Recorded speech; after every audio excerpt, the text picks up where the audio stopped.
आज हम सम्मोहन हिप्नोटिज्म क्या है इस पर चर्चा करेंगे।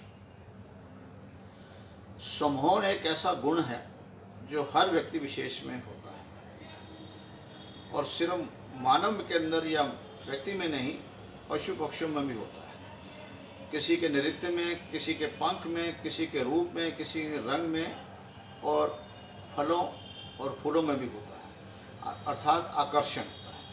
जिनके रूप से या उनके रंग से या उनकी बनावट से कोई व्यक्ति स्वयं ही सम्मोहित हो जाते हैं, अर्थात आकर्षण आ जाता है। और ये हर व्यक्ति विशेष के अंदर ये गुण है।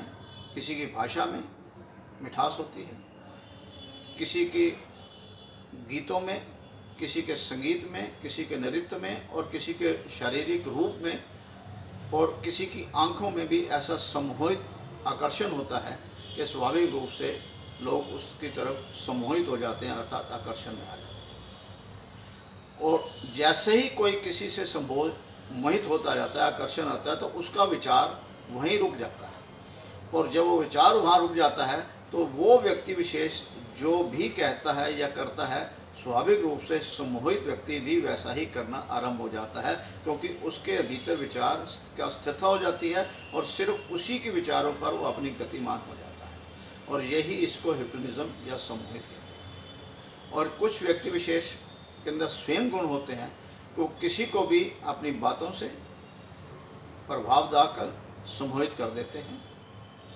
और पुरातन समय में और वर्तमान समय तक धार्मिक स्थानों पे जो प्रचारक हैं, उनकी शब्दावली में, उनके तर्क में इतना आकर्षण हो जाता है तो उसमें सुनने वाला समाज सम्मोहित हो जाता है।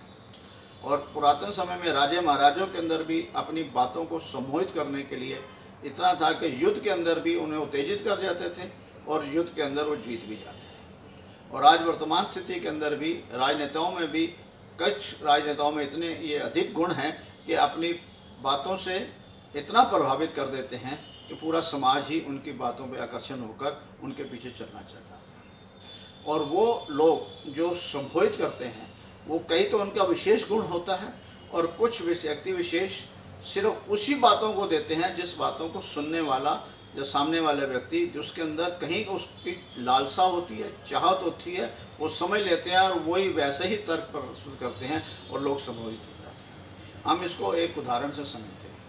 हमने देखा है कि कई बार कुछ गृहिणियों को, महिलाओं को कोई घर में आया और उसने कहा जी तुम हमें सोना दो और हम उनको डबल करके दे देंगे, क्योंकि वो अच्छी भली प्रकार जानते हैं कि महिलाओं को आकर्षण आभूषण से होता है।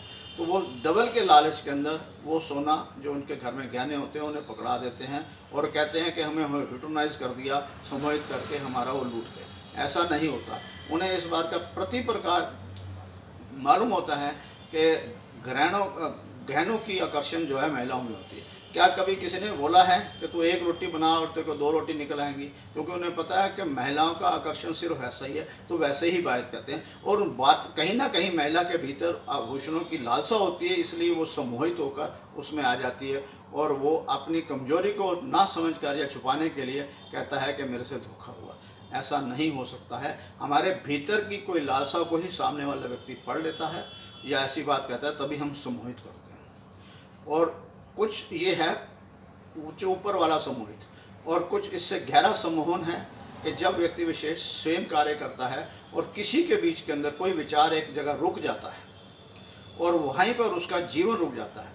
और जो भी, जिसको हम डिप्रेशन बोलते हैं, अवसाद कहते हैं, या साइकेट्रिस्ट भी ऐसा ही उनके विचारों को बातों बातों से उस विचार को पकड़ लेते हैं और उन्हें उन विचारों को दोबारा दिशा दे देते हैं और वो व्यक्ति विशेष रोगी से निरोगी हो जाता है, अर्थात उसका उपचार हो जाता है। दीदेवार भी इन्हीं तरीके से सम्मोहित करते हुए अपने विचारों द्वारा कई बार कई लोगों का उपचार कर चुका है। और एक बहुत गहरा विचार होता है जिसको बहुत कम लोग कर सकते हैं और उन्होंने अपने जीवन इस पर लगाया होता है कि हमारे प्राकृतिक नियम के अनुसार हर मानव के अंदर जो विचार बुद्धि के तल पे अग्रिम श्रेणी में होता है और पीछे का भाग खाली रहता है। उस भाग के अंदर अपने प्राकृतिक नियम द्वारा विचार डाल दिए जाएं और वो विचार कुछ पल के लिए किए जाते हैं और व्यक्ति उसको कर देता है, वो कोई स्वार्थी लोग अपने हित के लिए ऐसा करते हैं और अधिकतर लोग समाज के हित के लिए कुछ ऐसे कार्य कुछ विशेष व्यक्तियों द्वारा करा लेते हैं जो समाज का हित हो, और द्वितीय बार ऐसा समाज के हित के लिए कभी कभी इस बात को भी करता है। अर्थात आपकी बातों में, विचार के अंदर इतना तथ्य होना चाहिए कि आप किसी को भी सम्मोहित करते हैं। और हिप्नोटिज्म या सम्मोहन आपके आकर्षण द्वारा हो सकता है, या आपके विशेष गुण द्वारा लोग आ सकते हैं, या अपने विचार के द्वारा किसी एक का जीवन को सही दिशा दे सकते हैं, समाज को सही दिशा दे सकते हैं।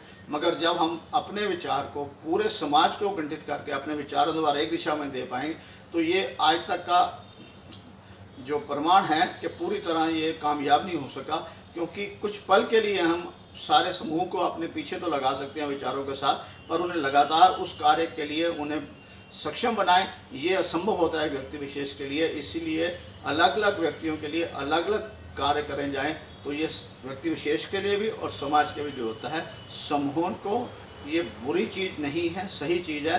कोई तांत्रिक जो करता है, किसी के अंदर कोई गुण नहीं हो सकता तो कभी करे, कुछ पल के लिए वो किसी को बदलाव लाता है। इसलिए हमें इन लोगों से भी बचना है और अपने भीतर के विचारों को भी देखना है कि हम किससे सम्मोहित होते हैं। अर्थात हम उसी चीज़ से सम्मोहित होते हैं जिसके हमारे पीछे लालसा होती है, आकर्षण होता है। जब भी हमें मिल जाता है तो हाँ, चाहे वो खाने के लिए क्यों ना हो, वो भी एक सम्मोहित और आकर्षण होता है। और हमें हर वक्त जब भी कहीं समाज के अंदर रहें या अपने विचारों के ऊपर सजग रहें, और जब भी कहीं क्लास लें, कहीं प्रचारक के साथ रहें, किसी भी ऐसी जगह या इवन हमें किसी नेता का भाई कोई भाषण सुने, तो उसमें भी अपने ही विचार के द्वारा सम्मोहित होने से बता रहे साले हम निरर्थक ना होकर सार्थक बनाएं अपने जीवन को, निष्पक्ष होकर उसके विचारों को सुने। क्या ये समाज के हित में है, या ये मेरे विचारों के साथ सहमत है इसलिए मैं इसके साथ हूँ, ये सजगता हमें चाहिए। और सम्मोहित होना कोई बुरी बात नहीं है, आकर्षण होना कोई बुरी बात नहीं है, मगर उसमें सजगता से होना चाहिए। बिल्कुल स्वप्न के रूप के अंदर सुप्त अवस्था में होंगे तो हमारे जीवन के लिए दुर्भर होगा। और जो व्यक्ति सजग होकर अपने को इतना सक्षम बनाने के, किसी को अपने विचारों में सक्षम कर ले या किसी के विचारों से वो सम्मोहित होता है सजगता से, उन सभी का जीवन सदा सदा के लिए आनंद आनंद आनंद।